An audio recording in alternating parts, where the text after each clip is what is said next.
بالله من شرور أنفسنا ومن سيئات أعمالنا من يهده الله فلا مضل له ومن يضلله فلا هادي له ونشهد أن لا إله إلا الله وحده لا شريك له ونشهد أن سيدنا ومولانا محمدا عبده ورسوله أما بعد فأعوذ بالله من الشيطان الرجيم بسم الله الرحمن الرحيم الرحمن علم القرآن وقال النبي صلى الله عليه وسلم أشراف أمتي حملة القرآن وأصحاب الليل أو كما قال عليه الصلاة والسلام. قابل صد احترام پدې مجلس کې تشریف فرما معزز علماء کرام، پدې محلې د کلی او د علاقې نه تشریف راوړونکو انتهایی معززو مسلمانانو ورونو، زمونږ او ستاسو نیکبختي او سعادت ته د ځینو خلکو دا شرافتي او د هغو عزتي چې هغه یو ځای ته لاړ شي نو د هغو په شرکت باندې هغې ځای ته عزت حاصلېږي، د مکان هغه عزت په مکین باندې راشي. خو د دې ننني مجلس د دې دا خصوصیت دی او دا امتیازي شان دی ځکه دا د الله جل جلاله د کلام د هغه د آخري کتاب قرآن پاک په عنوان باندې منعقد کړی شوی مجلس دی. نو د دې دا خصوصیت او امتیازي شان دی چې دلته کم خلق راغلی دی، دا د هغو سعادت او نیکبختي ده. نن به هغو ته د الله جل جلاله د کتاب او د هغه د کلام په وجه باندې عزت حاصلېږي. نبی کریم صلی الله علیه وسلم په خپله مسجد نبوي ته تشریف راوړی، خلق په دوو جماعتونو کې ناست وو. یو جماعت هغه و چې هغوی د الله جل جلاله ذکر کو، د الله تعالی نه یې غوښتل دعاګانې کولې، او یو مجلس هغه و چې په هغې کې د قرآن پاک تعلیم او تعلم کېدو، د قرآن پاک د درس او تدریس، د قرآن پاک د مدارست د هغې مجلس و. نبی کریم صلی الله علیه وسلم د دواړو فضیلت او خیر بیان کړ، خو په خپله کېناستو په هغې جماعت کې چې کوم جماعت د قرآن پاک په درس او تدریس کې مشغوله و. او دی فرمایل چې انما بعثت معلما، وی زم الله جل جلاله معلم را لېږلی یم، دا زما ذمه داري او زما کار دی د الله جل جلاله د دې کتاب د تعلیم او تعلم د هغې د درس او تدریس، او دا جماعت وی دا زما په دغه ذمه داري او فریضه باندې لګیا دي. نو نبی علیه الصلاة والسلام د هغې سره کېناستو او بیا وفرمایل وی د الله جل جلاله د طرف نه چې ما ته کوم حکم دی، واصبر نفسك مع الذين يدعون ربهم بالغداة والعشي. وی الحمدلله زما په دې امت کې الله جل جلاله هغه خلق پیدا کړی دی، دا جماعت او دا ټولې د هغې خلقو دی چې د هغو سره د ناستې وي. ما ته الله تعالی حکم فرمایلی چې واصبر نفسك مع الذين يدعون ربهم بالغداة والعشي، د هغې خلقو سره وی ته کېنه، د هغو سره ایثار شه چې کوم خلق سار او ماښام د الله جل جلاله په یاد کې د هغه د کتاب په تعلیم او تعلم د هغې په درس او تدریس کې لګیا دي. دینی مدارس د هغې خو د سار او د ماښام دغه مشغولیت او دغه مصروفیت دی چې د هغو سترګې غړېږي د الله تعالی په کتاب باندې غړېږي،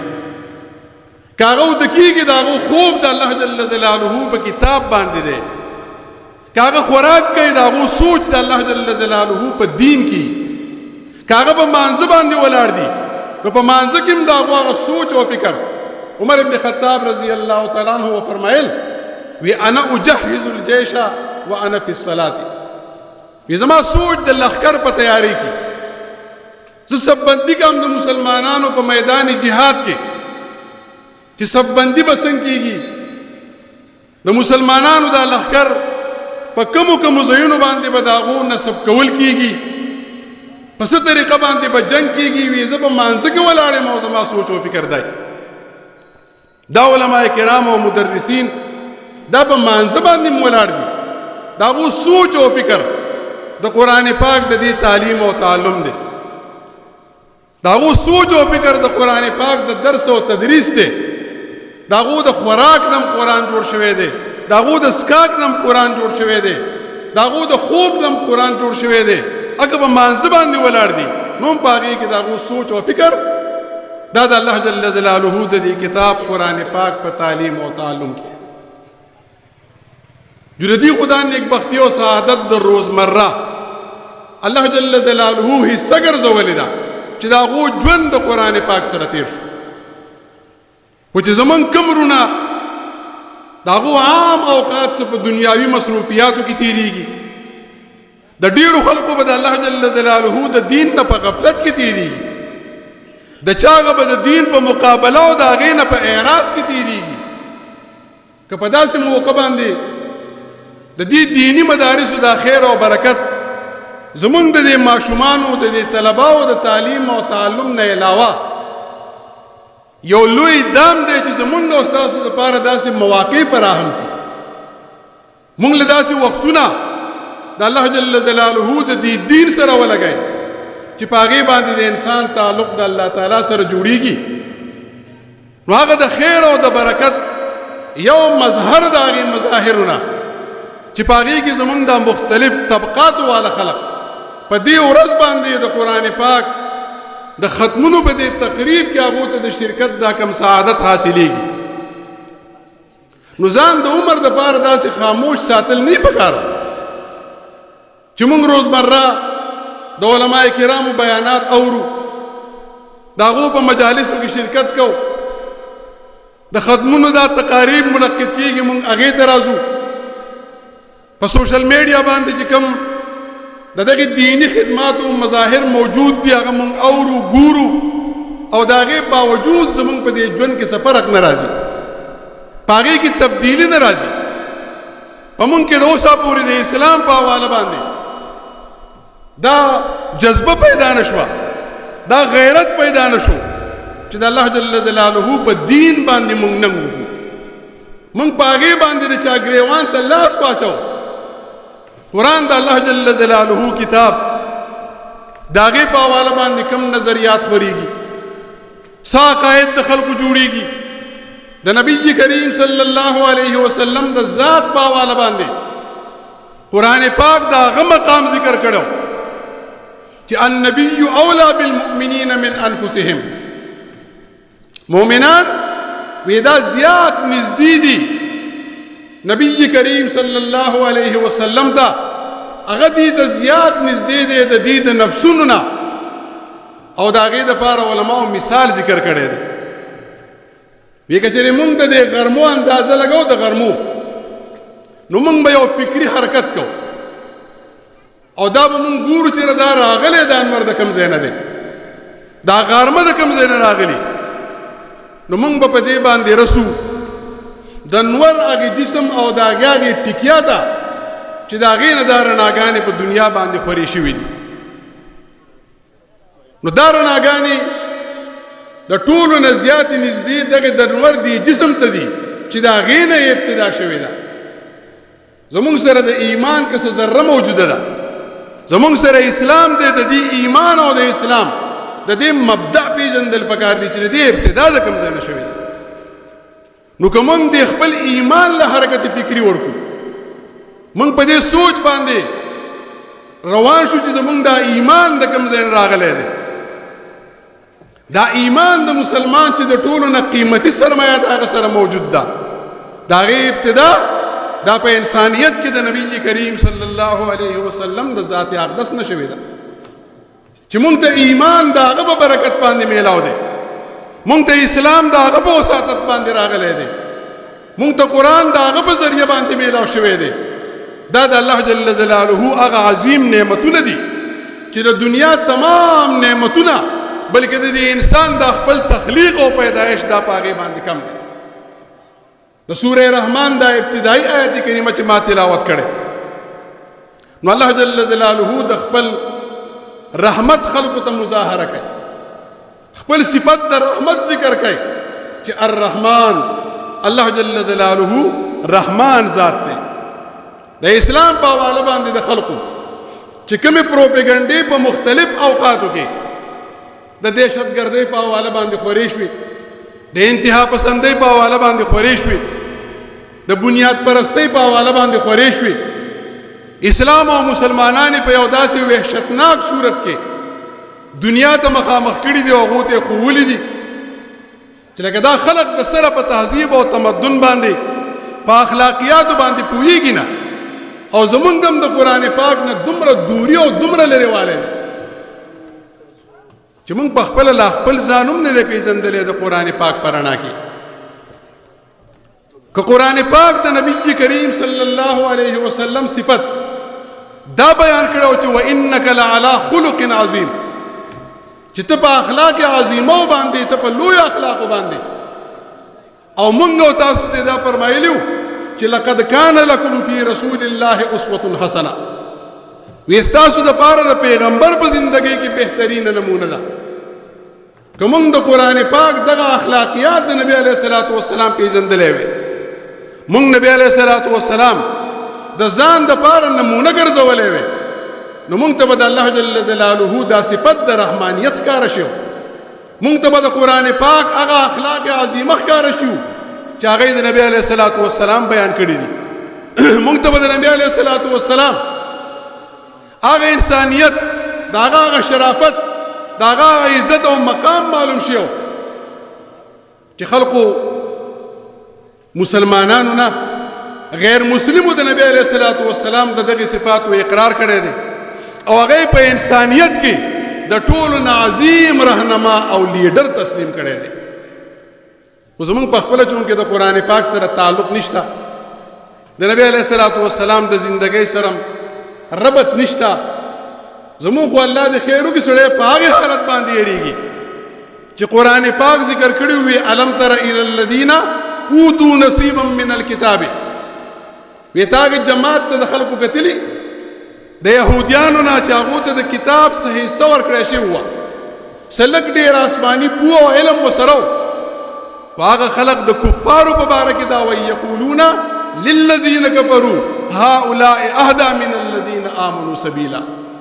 دغه یهودیان چې د مکې مشرکانو له لاړه هغه د جنگ دپاره تیارول د نبی علیه الصلاۃ والسلام خلاف هغو ته تپوس وکړو مشرکانو د یهودیانو نه تپوس وکړو وی تاسو وایئ چې دا موږ مشرکان زیات ښیو او که دغه پیغمبر او د هغه د ملګري ښه دي دی یهودیانو دی یهودي بې بهبود دی بیمانو هغې مشرکانو د مسلمانانو په مقابله کې غوره ووي وی ستاسو لار سیده ده ستاسو لار د هدایت ده تاسو په ټیک لار باندې روان یې وی دا پیغمبر او مسلمانان په ناحق باندې دي دا قرآن پاک د یهودیانو حالت ذکر کړي چې یهودو د مسلمانانو په مقابله کې کفار هدایت یافته ذکر کړل مشرکان هدایت یافته ذکر کړل دا خو قرآن دای خلکو تذکره کړې ده چې هغې ته سره د علم نه جاهله ویلي ځکه د هغو نه په تورات باندې څه کارو نه د هغو د خپل پیغمبر په تعلیماتو باندې کارو د هغو خو کار په دنیا کې د شرارت د انتشار او د هغې د خورولو دی دا یو ټکی بله موضوع چیړي بله موضوع د اسرائیل موجوده کم حالت چې دی د هغې په حواله باندې ځان له د هر چا سره ځان له رایې پرته ده خو په دې رایې کې مونږ چېرته نه د الله تعالی کتاب ته راغلي یو نه د نبی علیه الصلاۃ والسلام سیرت ته راغلي یو نه موږ د خلفای راشدینو د خلافت هغه دور کتلی دی چې د دې ټولو د دې یهودیانو د دې اسرائیلو په حواله باندې څه کردار پاتې شوی دی زما استاد لپاره مونږ ته کومې خبرې تعلیم راکړي. نو دې وجه نه مونږ د دین نه په خلاف باندې د یو د بل سندرې وایو، د هغو په لار باندې روان یو. خو دا زمونږ کوم حالت کاغه زمونږ د عقایدو دی، کاغه زمونږ د عباداتو دی، کاغه زمونږ د معاملاتو دی، کاغه زمونږ د وضع قطع او د ناستې پاستې دی، کاغه زمونږ د اخلاقیاتو دی. دا مونږ چې کوم کار د دې غیر مسلمو د یهودیانو او د نصاراو په خپله زندګۍ کې راوستی، مونږ د عقیدې اخذ او د هغې زده کړه د الله تعالی د کتاب نن د کړې، ځکه چې په قرآن شریف باندې خو څوک پوهېږي. اوس په دې مخکې ورځو کې یو ویډیو خوره شوی وی د بګړې یو کس دی او جماعت المسلمین، نو هغه هم ځان له په کرایه باندې سړی راوستی او کېنولی و، ویډیو یې کوله، هغه ته به یې سوالات کولو چې زما نه دا تپوسونه کوه زه به جواب درکړم. دا نوې فتنه یې خوروله دلته. موږ جماعت المسلمین پیژنو، موږ د هغو عقاید او نظریات هم پیژنو، خو دا سړی چې په میډیا باندې راغلی دی او دې خبره کوي د خپل مبلغ علم څومره دی، نو بیا په بله ویډیو کې هغه دا خبره کوله چې ما قرآن شریف په ناظره باندې نه دی ویلی، اوس کوشش کامه لږ لږ زده کامه قرآن شریف. تعالی قرآن شریف په ناظره باندې نه دی ویلی، او د خلقو اسلام او کفر ستا په لاس کې راغلی چې ته چاته مسلمانان وې، څوک د اسلام نه وباسي، څوک صحیح کې او څوک غلطې. تا ته دا حق چا درکړی؟ حال دا دی چې تا د قرآن پاک ناظره هم لا نه ده ویلی. موږ د دغه شان ویډیو د داسې قسمه خلقو د هغو څه تقریر او تحریر چېرته وینو، هغې چېرته د یو د بل په اوږه باندې ناست د اسلام خلاف، د مدارسو خلاف، د علماء خلاف، د علماء کرامو خلاف لیکلی، هغه هم په موږ باندې اثر کوي. دغه زموږ سره خپل څه شی شته نه، نو چې موږ د قرآن پاک نه را دومره لرې کېږو، زموږ د قرآن پاک سره تعلق نه پاتې کېږي، بیا موږ ته د نورو خلقو طریقې راته ښه ښکاري. نو که تاسو زموږ لباسونه ولیدل، زموږ کپړې هم ولیدې، د نارینو هم ولیدې، د زنانو هم ولیدې، دا ټول د اغیارو تقلید دی. که زموږ د بدن وضع قطع چا ولیده، زموږ ناسته پاسته چا ولیده، دا یو څیز خالي تاسو راوالی، دا د ګیرې سنت. ډاکټر عبدالرزاق سکندر دامت برکاتهم العالیه، هغوی زه په مصر کې هم په مصر کې د جامع ازهر سره پخوا کې په یو کیبین کې ویناستم، نو هلته څه ماشومانو د مسلمانانو، مصري مسلمانان، او یو ګیرې والا کس راغی، ګیرې والا مسلمان، بیا هغې ماشومانو به وایي چې قسیس قسیس قسیس، عیسائی پادري دی. و چې د مسلمان بچی په ګیره باندې یو مسلمان ته پادري وایي، هغه ته عیسائی وایي، دله څه دیني تربیت شوی دی، دله څه تعلیم ورکړی شوی دی، دی د دې دین په کم بنیاد باندې پوه کړی شوی دی. بیا خو ماشومانو وی هلته یو لوی مصري ولاړو، ډاکټر صاحب وی ما هغه ته وی چې دا تاسو مسلمانان یې، که تاسو یهودیان یې، که تاسو عیسایان یې، څه شی دا ګیره تاسو ته دومره ناشنا شوې ولې ده؟ یما که تاسو یهودیان یې خو د موسی علیه السلام ګیره وه، که تاسو عیسایان یې خو د عیسی علیه السلام ګیره وه، او که تاسو د دې امت د نبی کریم صلی الله علیه وسلم پیروکار او د هغه امتیان یې، ما خو د ګیرې په حواله باندې خصوصي هدایات ورکړي،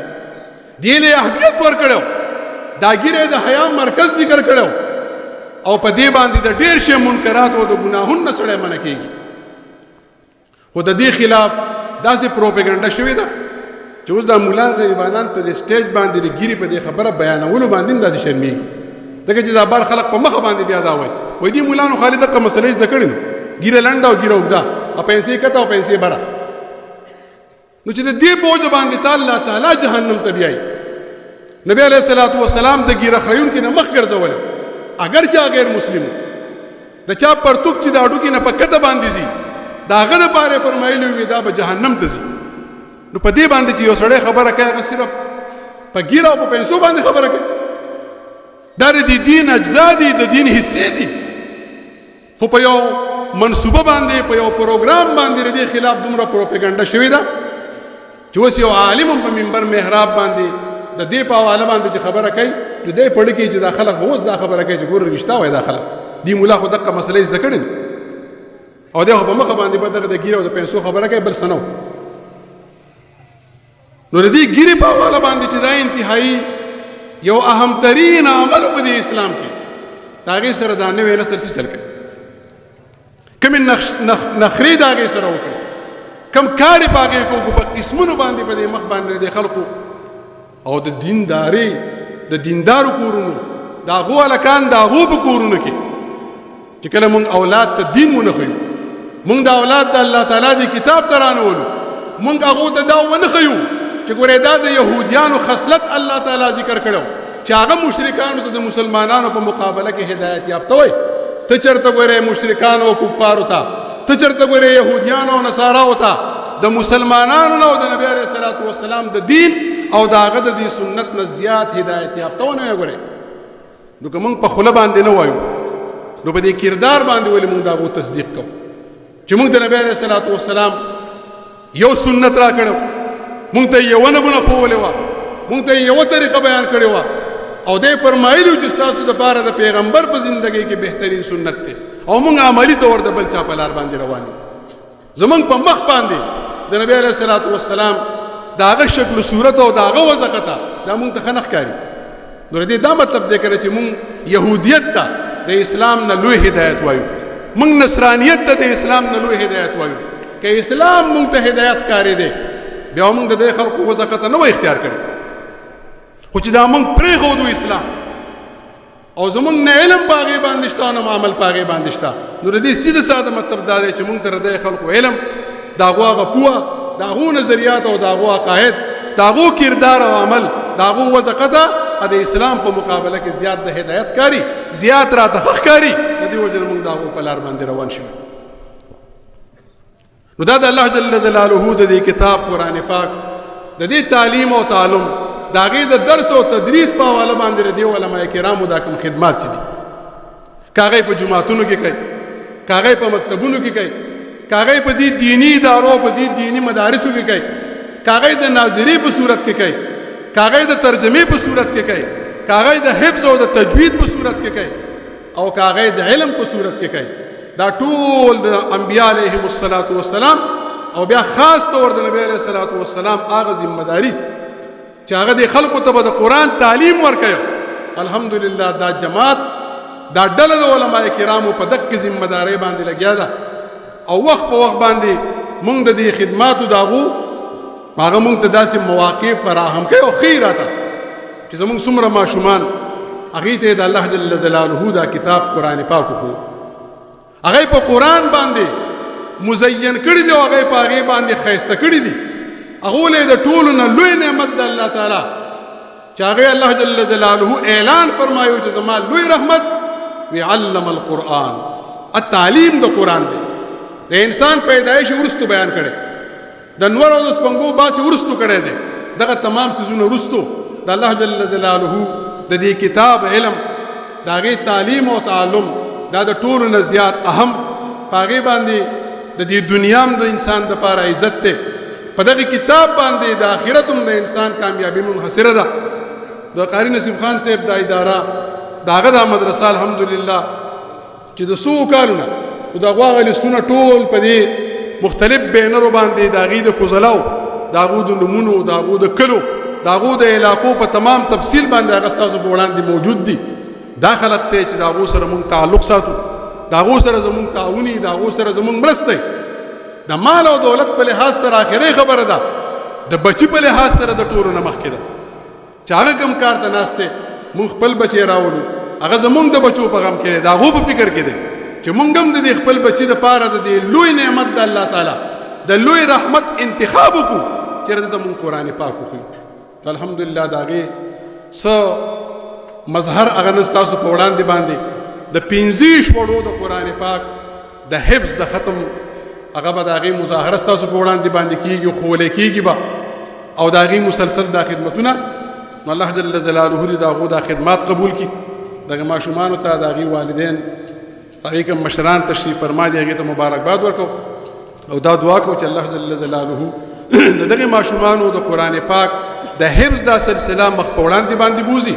الله تعالی دې په علم باندې منتج کړي او دا اداره د الله تعالی قائم او دائم وساتي واخر دعوانا الحمد لله رب العالمين